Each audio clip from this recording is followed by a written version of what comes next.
President Nicolás Maduro visited the municipality of Zamora in the state of Miranda as part of the National People's Consultation 2024 to be held next Sunday, August 25th. U.S. Vice President Kamala Harris formally accepted her official nomination as the Democratic Party's presidential candidate for the November's election. And the Palestinian resistance movement Hamas denounced that the objective of Israel and the U.S. is to continue the genocide against the civilian Gaza population.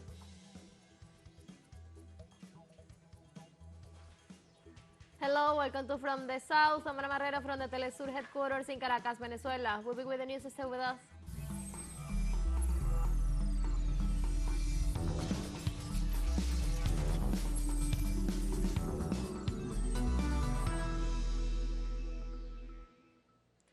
President Nicolás Maduro visited the municipality of Zamora in the state of Miranda as part of the National People's Consultation 2024 to be held next Sunday, August 25th.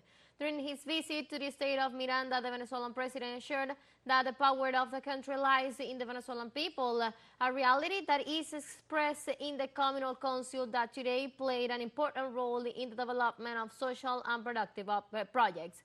In this regard, the Venezuelan head of state urged the population of the community to attend and participate in the People's Consultation next Sunday, August 25th. He also reiterated that he will support and finance the project chosen by each community according to their needs in order to repair the damage caused by sanctions imposed by the U.S. government to the country.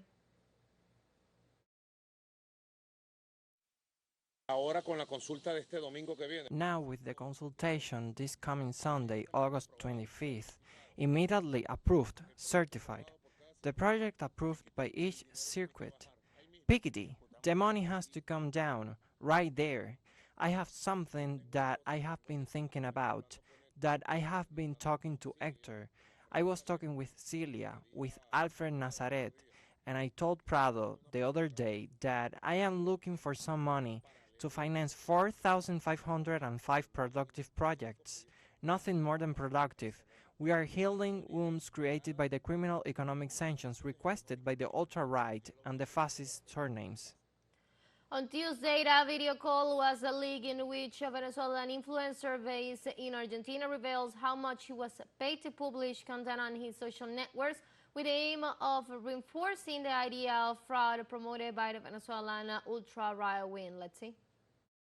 Contenido relacionado a todo lo que está pasando en Venezuela. El precio global serían 400. Create content related to everything that is happening in Venezuela. The global price would be 400. It would be 2 videos in Instagram, 2 in TikTok, plus the 8 stories for these 2 weeks. I'm not going to be in con el mazo dando. It is necessary to emphasize on the minutes, on the kidnappings, and based on that I prepare a content. I turn on the phone and say what is going on. Now what happens is that I work in advance, and here in Buenos Aires I can go to the spot and record right. Interview the people.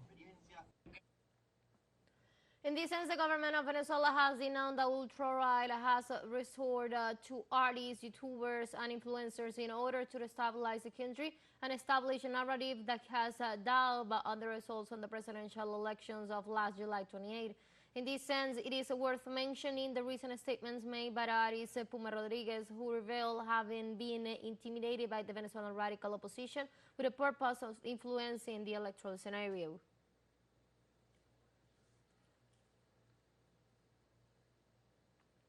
And a famous hacker specializing in cybersecurity and cybercrimes who calls himself Astra admits on Wednesday to participating in the cyber attack against the Venezuelan National Electoral Council hours after the Latin American nation held its presidential elections on July the 28th.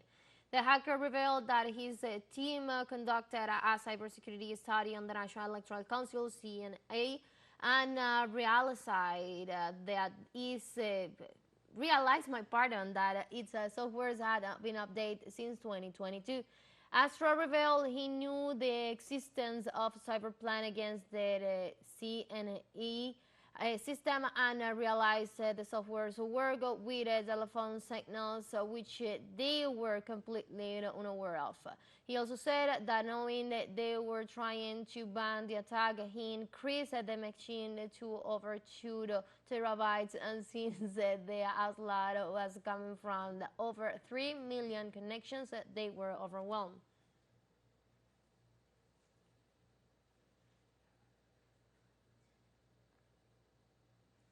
Outstanding Peruvian personalities announced President Dina Boluarte before the International Criminal Court, holding her and other authorities accountable for the 49 deaths from the repressions of social protesters.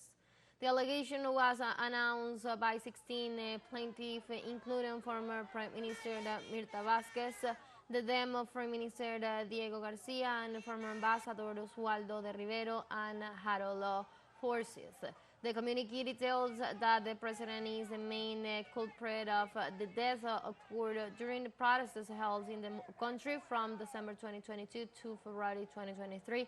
He describes the situation as a severe damage of the principles of representative democracy and adds it represents a series of serious human rights violations that cannot go unpunished.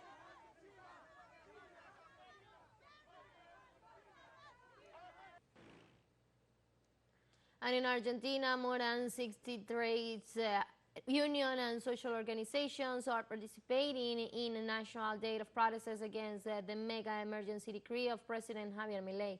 In this context, demonstrators will continue with a day of collecting signatures with the aim of obtaining the annulment of the mega emergency decree by the Chamber of Deputies and the Supreme Court. In this sense, during the day, different unions and social organizations gathered to denounce that a measure of Milei's administration modifies or eliminates more than 300 norms, endangering the workers and the Argentine people in benefit of the private sector.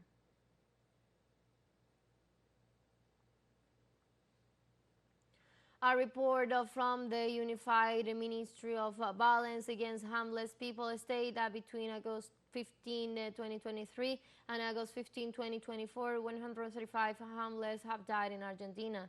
According to the agency, this represents on average one death in public spaces every 2.5 days, while cases of institutional violence against the population have increased by 500% year on year. Furthermore, the report evidence that almost a third part of the cases were acts of violence perpetrated by security forces or public officials.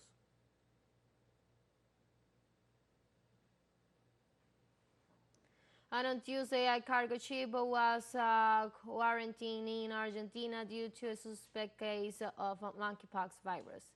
In this sense, the Ministry of Health authorities ordered the isolation of a cargo ship from Brazil in the Paraná River after a crew member was found to have symptoms compatible with a monkeypox disease.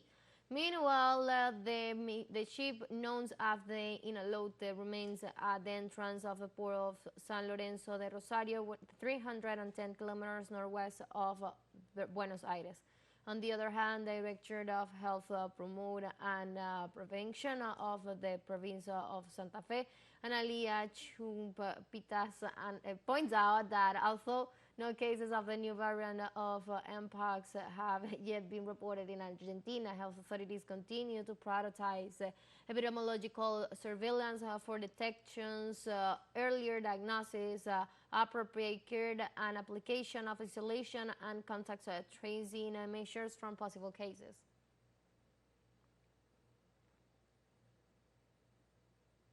Let's take a very first break, but remember you can now join us on our TikTok account as teleSUR English, where you'll be able to see news in different formats, news updates, and more. Stay tuned for more news.